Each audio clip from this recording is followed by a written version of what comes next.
ವಿರಾಮದ ನಂತರ ಮತ್ತೊಮ್ಮೆ ಪ್ರೀತಿಯ ಸ್ವಾಗತ ಬ್ರಹ್ಮಾಂಡ ಕಾರ್ಯಕ್ರಮಕ್ಕೆ. ಹಾಗೆ ಈಗ ಕರೆಗಳನ್ನು ಸ್ವೀಕರಿಸುವಂತಹ ಸಮಯ ಆಗಿದೆ. ಮೊದಲನೇದಾಗಿ ಅನುಪಮಾ ಅವರು ಶಿವಮೊಗ್ಗದಿಂದ ಕರೆ ಮಾಡಿದ್ದಾರೆ. ಅವರ ಸಮಸ್ಯೆ ಏನಿದೆ ತಿಳ್ಕೊಳ್ಳೋಣ ಬನ್ನಿ. ಹಲೋ ಹಲೋ ಮೇಡಮ್, ನಮಸ್ತೆ. ನಮಸ್ಕಾರ ಅನುಪಮಾ ಅವರೇ, ಯಾರ ಬಗ್ಗೆ ಕೇಳಬೇಕಿದೆ? ಮೇಡಮ್ ನನ್ನ ಫ್ಯಾಮಿಲಿ ಬಗ್ಗೆನೇ ಕೇಳಬೇಕು. ಯಾರ ಬಗ್ಗೆ ಹೇಳಿ? ನನ್ನ ಹಸ್ಬೆಂಡ್ ಬಗ್ಗೆ ಕೇಳಬೇಕು. ಅದು ಜಾಬ್ ಬಗ್ಗೆ ಕೇಳಬೇಕು. ಖಂಡಿತವಾಗ್ಲೂ ಕೇಳ್ಬೋದಮ್ಮ. ಅವ್ರ ಹೆಸರು ಹೇಳಿ. ಅವ್ರ ಹೆಸರು ಈಶ್ವರ ಅಂತ ಹೇಳ್ಬೇಕು. ಸರಿ, ಅವರ ಹುಟ್ಟಿದ ದಿನಾಂಕ ಇದೆಯಾ? ಹಾ ಇದೆ, 25th May 83. ಸರಿಮ್ಮ, ಹುಟ್ಟಿದ ಸಮಯ? ಅವ್ರ ಟೈಮಿಂಗ್ಸ್ ಬಂದ್ಬಿಟ್ಟು 3 PM ಸಂಜೆ ಅಲ್ವಾ? ಮಧ್ಯಾಹ್ನ. ಸರಿಮ್ಮ, ಎಲ್ಲಿ ಹುಟ್ಟಿದವರು? ಸರ್ ಅದು ಕನ್ಫರ್ಮ್ ಇಲ್ಲ ಮೇಡಮ್. ಅದು ಸರಿಮ್ಮ, ಈಗ ಸಮಸ್ಯೆ ಏನಿದೆ ಗುರುಜಿ ಅವರಿದ್ದಾರೆ, ಮಾತನಾಡಿ. Okay, thank you. Hello. Hello, ನಮಸ್ತೆ ಗುರುಜಿ. ನಮಸ್ತೆ. ನನ್ನ ಮದ್ವೆ ಇವಾಗ 26th April ಅಲ್ಲಿ ಆಗಿದೆ. ಇವಾಗ 5th month ಆಗಿದೆ. ಸೊ ನನ್ನ ಹಸ್ಬೆಂಡ್ PDO ಎಕ್ಸಾಮ್ ಬರೆದಿದ್ದಾರೆ. ಅವರಿಗೆ ಗೌರ್ಮೆಂಟ್ ಜಾಬ್ ಆಗುತ್ತಾ? ಖಂಡಿತ ಆಗಲ್ಲ. ಆಗೋದಿಲ್ಲ? ಯಾಕೆಂದ್ರೆ ಅವರು ಏನ್ ವರ್ಕ್ ಮಾಡ್ಬೇಕು? ಈಗ ಶನಿಗೆ ಸಂಬಂಧಪಟ್ಟ ಹಾಗೆ ಅಂದ್ರೆ ಮೊದಲು ಏನು ಓದಿರೋದು? ಅವ್ರದ್ದು BA ಆಗಿದೆ. ಇವಾಗ ಒಂದು ವಿಪ್ರೋ ಕಂಪ್ನಿನಲ್ಲಿ ಹಾರ್ಡ್ವೇರ್ ವರ್ಕ್ ಮಾಡ್ತಾರೆ. ಅವ್ರು ಇಂಜಿನಿಯರಿಂಗ್ ವರ್ಕ್ ಅನ್ನ. ಅದೇ ಬೆಸ್ಟ್. ಏನು ಅಂದ್ರೆ ಕಷ್ಟಪಟ್ಟು ಕೆಲಸ ಮಾಡುವಂತ ದೃಢ ನಿರ್ಧಾರ ಇಟ್ಕೊಂಡಿರತಕ್ಕಂಥದ್ದು 7ನೇ ಮನೆ, ವಿಶೇಷವಾಗಿ ಕೇತು ಅಂತ ಕರಿತೀವಿ. ಕೇತುಗೆ ಶನಿ ಮಿತ್ರ ಅಂತ. ಅಂದ್ರೆ ಹ್ಯಾಂಡ್ಲಿಂಗು, ಪ್ರಾಕ್ಟಿಕಲಿ ಹ್ಯಾಂಡಲಿಂಗ್ ಇರತಕ್ಕಂಥ ಕೆಲಸ. ಸುಮ್ಮನೆ ಕೂತ್ಕೊಂಡು ಬರೆಯುವಂಥ ಕೆಲಸ ಇರ್ತದಲ್ಲ, ಆಗಲ್ಲ. ಕಷ್ಟಪಟ್ಟು ದುಡಿಯುವಂಥ ಕೆಲಸನೇ ಶನಿ ಕೊಡಿಸೋದು. ಅದರಿಂದ ಇವರು ಯಾವ ವಾರ ಹುಟ್ಟಿರೋದಮ್ಮ? ಅವ್ರದ್ದು ಬುಧವಾರ ಬಂದಿದೆ. ಬುಧವಾರ ಬಂದಿದೆ ಅಲ್ಲ, ಹುಟ್ಟಿರೋದು ಗ್ಯಾರಂಟಿನಾ? ಬುಧವಾರ ಬರುತ್ತೆ. ಅದು 25th 5ನೇ ತಿಂಗಳಲ್ಲಿ 25th 83. ಅದು ಬುಧವಾರ ಬರುತ್ತೆ. ನೀವಿಬ್ರು ಮದುವೆ ಆಗಿ ಮಕ್ಕಳಾ? ಇವಾಗ ಆಗಿದೆ ಸರ್, ನಮ್ದು ಮಕ್ಕಳಾಗಿಲ್ಲ. 26/4/12 ಆಗಿದೆ ಮದ್ವೆ. ಅಲ್ಲಲ್ಲ, ಮಕ್ಕಳಾಗಿಲ್ಲ ಅಂದ್ರೆ ಈಗ ಹೊಸದಾಗ ಆಗಿದ್ದೀರಾ? ಹೌದೌದು, 5 months ಆಗಿದೆ ಅಷ್ಟೇ ಮದ್ವೆ. ಏನ್ ಜನ ನೀವು? ಏನ್ ಹೇಳಿ ಸರ್? ಏನ್ ಹೇಳಿ ಗುರುಜಿ? ಏನ್ ಜನ ನಮ್ಮ? ನಾವು ಈಡಿಗ. ಮನೆ ದೇವ್ರು ಯಾರು? ಮನೆ ದೇವ್ರು ಬಂದ್ಬಿಟ್ಟು ಗಂಡಂದು ಮಲ್ಲಿಕಾರ್ಜುನ ದೇವ್ರು, ಮತ್ತೆ ನಮ್ದು ಆಂಜನೇಯ ದೇವ್ರು. ಇಬ್ಬರದ್ದು ಚಂದ್ರಗುತ್ತಿ ರೇಣುಕಾದೇವಿ. ಇಬ್ಬರದು ಸೇರಿ ಒಂದ್ ದೇವ್ರು, ಅವ್ರದೊಂದ್ ದೇವ್ರು, ನಿಂದೊಂದ್ ದೇವ್ರು, ಹಾಗೆಲ್ಲ ದೇವ್ರುಗಳಿರಲ್ಲ. ಅಲ್ಲ ಸರ್, ಅವ್ರ ಮನೆ ಮಲ್ಲಿಕಾರ್ಜುನ ಕೇಳಿ. ರೇಣುಕಾದೇವಿ ಬರುತ್ತೆ.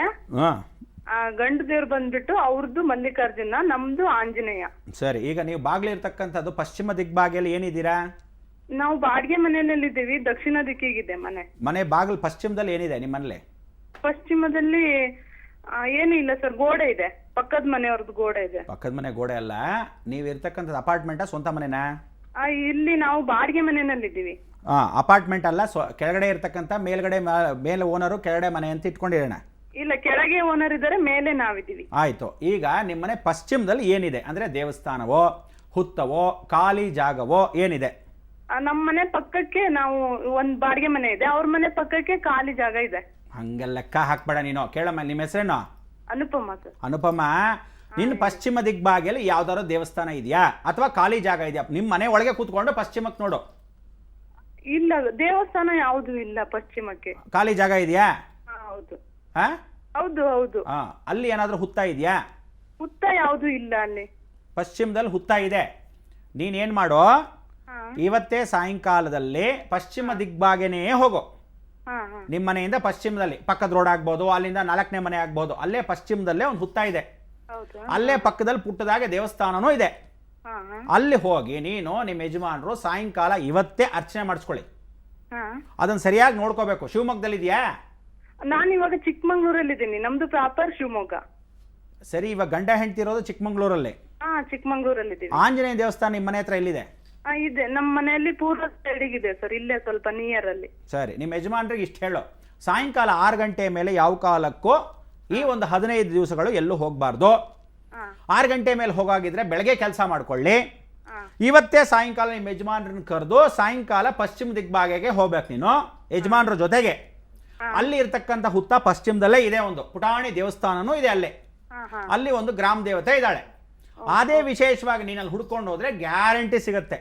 ಅಲ್ಲಿ ಹೋದ ಪ್ರಾರ್ಥನೆ ಮಾಡಿಕೊಂಡು ಅರ್ಚನೆ ಮಾಡಿಸ್ಕೊಂಡು ನಾಳೆ ದಿವಸ, ಗುರುವಾರದ ದಿವಸ 2 ಮೊಟ್ಟೆಗಳನ್ನ, ಏನ್ ಹೇಳ, ಮೊಟ್ಟೆಗಳನ್ನ ನಿನ್ನ ಯಜಮಾನರಿಗೂ ತಲೆಗೂ ನಿವಾಳಿಸಿ, ಸ್ನಾನಕ್ಕೆ ಮೊದಲು ಜ್ಞಾಪಕ ಇಟ್ಕೋ, ನಿಮ್ಮ ಯಜಮಾನರಿಗೂ ನಿವಾಳಿಸಿ, ನಿನಗೂ ನಿವಾಳಿಸಿ, ಈ 15 ದಿವಸಗಳ ಕಾಲ ಸಾಯಂಕಾಲ 6 ಗಂಟೆ ಮೇಲೆ ಹೊರಗಡೆ ಹೋಗಿ ಕೂಡುದು. ಜ್ಞಾಪಕ ಇಟ್ಕೋ. ಇದನ್ನ ಸೀರಿಯಸ್ ಆಗಿ ಹೇಳ್ತಿದ್ದೀನಿ. ನೀವಿಬ್ರು ಗಂಡ ಹೆಂಡತಿ ಪ್ರಾರ್ಥನೆ ಈ ಅಮ್ಮನವ್ರು ಮಾಡ್ಕೊಂಬಂದ ತಕ್ಷಣ ಆ ಕುಂಕುಮನ ದಿನಾ ಇಟ್ಕೋಬೇಕು. ಆ ಹುತ್ತದ ಮಣ್ಣನ್ನು ತಗೊಂಬಂದಿರೋದನ್ನ ಮನೆ ದಿಂಬು ಕೆಳಗೆ ನಿಮ್ಮಿಬ್ರು ಮಲ್ಕೊಳ್ಳೋ ಜಾಗದಲ್ಲಿ ಇಟ್ಕೋಬೇಕು. ಒಂದು. ಎರಡನೇ ಸ್ವಲ್ಪ ಮಟ್ಟಿಗೆ ಮುತ್ತು. ಅದಾದ ಮೇಲೆ ಇನ್ನೊಂದು ದೇವಸ್ಥಾನಕ್ಕೆ ಸ್ಮರಣೆ ಮಾಡಿಕೊಂಡು ಆಂಜನೇಯನಿಗೆ ವೀಳ್ಯದೆಲೆ ಹಾರ ನಾಳೆ ಶನಿವಾರವೇ ಹಾಕ್ಸ್ಬೇಕು. ಈ ಎರಡೂ ಕಾರ್ಯಕ್ರಮ ನಿನಗೆ ಹೋಮ್ವರ್ಕ್ ಅಂತಲ್ಲ, ನಿನ್ನ ಗಂಡ ಹೆಂಡತಿ ಬಾಂಧವ್ಯ ಒಂದು. ಎರಡನೇದು ಯಾವ ಕಾಲಕ್ಕೂ ಗೌರ್ಮೆಂಟ್ಗೆ ಪ್ರಯತ್ನ ಪಡಲೇಬೇಡ ಅಂತ ಹೇಳ್ಬಿಡು ನಿಮ್ಮ ಯಜಮಾನ್ರಿಗೆ. ಸಿಗೋದಿಲ್ಲ, ಜಲ್ಮೈ ಜಪ್ಪೈ ಅಂದ್ರೂ ಸಿಗಲ್ಲ. ಅವ್ರಿಗೆ ಯಾವ ಕಾಲಕ್ಕೂ ತಿಳ್ಕೊ, ಬುಧವಾರ ಬಿಸ್ನೆಸ್ಗೆ ಸಂಬಂಧಪಟ್ಟ ಹಾಗೆ ಪ್ರಾಕ್ಟಿಕಲ್ ಕೆಲಸ ಮಾಡ್ತಕ್ಕಂಥದ್ದು ಅವಕಾಶ ಮಾತ್ರ ಆಗತ್ತೆ. ಈ ರೀತಿ ಮಾಡಿಕೊಂಡ್ರೆ ಖಂಡಿತ ಉತ್ತಮ ಅಂತ ಹೇಳ್ತೀನಿ. ಧನ್ಯವಾದಗಳು ಅನುಪಮ, ಕರೆ ಮಾಡಿದ್ದಕ್ಕೆ. ವೀಕ್ಷಕರೇ, ಈಗ ಅರ್ಪಿತಾ ಅವರು ಬೆಂಗಳೂರಿನಿಂದ ಕರೆ ಮಾಡಿದ್ದಾರೆ. ಹಲೋ ಹಲೋ, ಅರ್ಪಿತಾ ಅವರೇ ನಮಸ್ಕಾರ. ನಮಸ್ಕಾರ ಮೇಡಮ್. ಹೇಳಿ, ಯಾರ ಬಗ್ಗೆ ಕೇಳಬೇಕಿದೆ? ಯಜಮಾನ್ರ ಬಗ್ಗೆ ಕೇಳಬೇಕಿತ್ತು. ಅವ್ರ ಹೆಸರು? ಪುರುಷೋತ್ತಮ್ ಅಂತ. ಅವರ ಹುಟ್ಟಿದ ದಿನಾಂಕ ಹೇಳಿ. 10/8/1979. 79 ಅಲ್ವಾ? ಸರಿ, ಹುಟ್ಟಿದ ಸಮಯ ಹೇಳಿ. 12:55 ರಾತ್ರಿ. ಸರಿ, ಎಲ್ಲಿ ಹುಟ್ಟಿದವರು? ಬೆಂಗಳೂರು. ಈಗ ಯಾವ ವಿಚಾರವಾಗಿ ಮಾತನಾಡಬೇಕಿದೆ? ಗುರುಜಿ ಅವರಿದ್ದಾರೆ, ಮಾತನಾಡಿಮ್ಮ. ಹಲೋ. ಹಾಂ, ಹೇಳಮ್ಮ. ನಮಸ್ಕಾರ ಗುರುಜಿ. ನಮಸ್ತೆ. ನಮ್ಮ ಯಜಮಾನಿಗೆ ತುಂಬಾ ಸ್ವಲ್ಪ ಫೈನಾನ್ಷಿಯಲಿ ಪ್ರಾಬ್ಲಮ್ ಇದೆ, ಅದ್ರ ಬಗ್ಗೆ ಕೇಳ್ಬೇಕಿತ್ತು. ನಿಮ್ಮ ಯಜಮಾನ್ರು ತಂದೆ ತಾಯಿ ಇದ್ದಾರಾ? ತಾಯಿ ಇಲ್ಲ, ತಂದೆ ಇದ್ದಾರೆ, ಆದ್ರೆ ಅವ್ರ ಜೊತೆ ಇಲ್ಲ.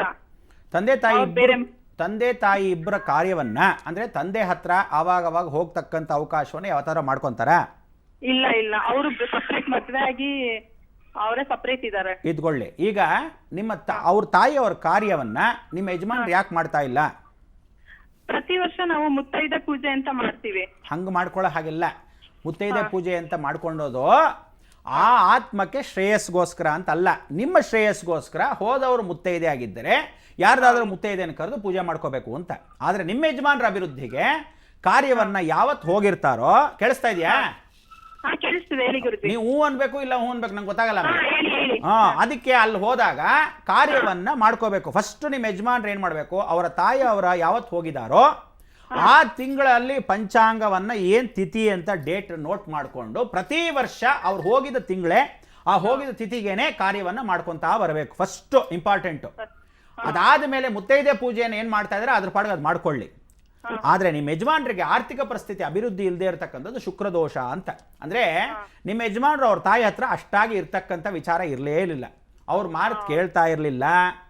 ಯಾವ ಕಾಲಕ್ಕೂ ಕಿಲೋಮೀಟರ್ ದೂರ ಅಂದ್ರೆ ಅವ್ರ ತಾಯಿ ಚಿಕ್ಕ ವಯಸ್ಸಿಗೆ ಇವ್ರೇನಾದ್ರು ಕಿಲೋಮೀಟರ್ ದೂರ ಬಂದ್ಬಿಟ್ರ? ಚಿಕ್ಕ ವಯಸ್ಸಲ್ಲಿ ಅವ್ರ ತಾಯಿ ತೀರೋದ್ರು. 18ನೇ ವರ್ಷದಲ್ಲಿ 19ನೇ ವರ್ಷದಲ್ಲಿ ಅವ್ರ ತಾಯಿ ತೀರೋದ್ರು. ಅದಾದ ಮೇಲೆ ಋಣಾನುಬಂಧ ಇಲ್ಲದೆ ಇರತಕ್ಕಂಥ ವಿಚಾರ. ಅದಕ್ಕೆ ಇವ್ರೇನ್ ಮಾಡ್ಲಿ ನಿಮ್ಮ ಯಜಮಾನಪ್ಪ, ನಿನಗ್ ಮಕ್ಕಳಾಗಿದಾರ? ಎಷ್ಟು ಜನ ಮಕ್ಕಳು? ಒಂದು ಗಂಡು ಮಗುನಾ? ಸರಿ, ಆ ಮಗುಗೆ ವಿಶೇಷವಾಗಿ ಏನ್ ಮಾಡ್ತಕ್ಕಂಥದ್ದು, ಏನ್ ಹೆಸರಿಟ್ಟಿದ್ದೀರಾ? ಯಾವ ಮನೆ ದೇವ್ರ ಹೆಸರಿಟ್ಟಿದ್ದೀರಾ? ಭುಜಂಗೇಶ್ವರ ಅಂತ. ಸರಿ, ಒಳ್ಳೇದು. ಈಗ ನಿಮ್ಮ ಯಜಮಾನರ ಕುಟುಂಬ ಪರಿವಾರ ಸಮೇತರಾಗಿ ನೀವು ಮಾಡ್ಬೇಕಾದ್ದೇನು ಅಂದ್ರೆ ಕುಲದೇವರನ್ನ ಸ್ಮರಣೆ ಮಾಡ್ಕೊಳ್ತಕ್ಕಂಥದ್ದು. ಅವ್ರ ಮನೆ ಯಾವ ದೇವರು ಅಂತ ತಿಳ್ಕೊಳ್ಳಿ ನಿಮ್ಮ ಯಜಮಾನರಪ್ಪ ಫಸ್ಟು. ಅದಾದ ಮೇಲೆ ಶನಿಗೆ ಪರಿವರ್ತನೆ ಮಾಡತಕ್ಕಂಥ ವಿಚಾರವನ್ನ ಯಾವತ್ತೂ ಜ್ಞಾಪಕ ಇಟ್ಕೊಳ್ಳಿ. ನಿಮ್ಮ ಯಜಮಾನರು ಕಪ್ಪು, ನೀಲಿ, ಕೆಂಪು ಬಟ್ಟೆಗಳನ್ನ ಹಾಕೊಳ್ಳೋದು ಬೇಡ. ಫೈನಾನ್ಷಿಯಲ್ ಸ್ಟೇಟಸ್ಸು ಪ್ರತಿ ಶುಕ್ರವಾರದ ದಿವಸ ಇವ್ರು ಮಾಡ್ಬೇಕಾದ್ದೇನು ಅಂದ್ರೆ ಬಿಲ್ಲು ಪತ್ರೆಯಲ್ಲಿ 3 ಎಲೆ ಇದೆಯಲ್ಲ, ಆ 3 ಎಲೆನೇ ವಿಶೇಷವಾಗಿ ಒಂದು ಹಾರದ ತರ ಪುಟಾಣಿಗೆ ನಿಮ್ಮನೆ ಲಕ್ಷ್ಮಿನ ಒಂದು ಯಾವ್ದಾರ ಫೋಟೋ ಇದ್ರೆ ಉತ್ತರಕ್ಕೆ ತಿರುಗಿಸಿರ್ಲಿ. ಆ ಉತ್ತರಕ್ಕೆ ತಿರುಗಿಸಿರೋ ಲಕ್ಷ್ಮಿ ಫೋಟೋಗೆ ಬಿಲ್ ಪತ್ರೆಯಲ್ಲಿ ಹಾರ ಹಾಕಿರ್ಲಿ. ಅರ್ಥ ಆಯ್ತಾ?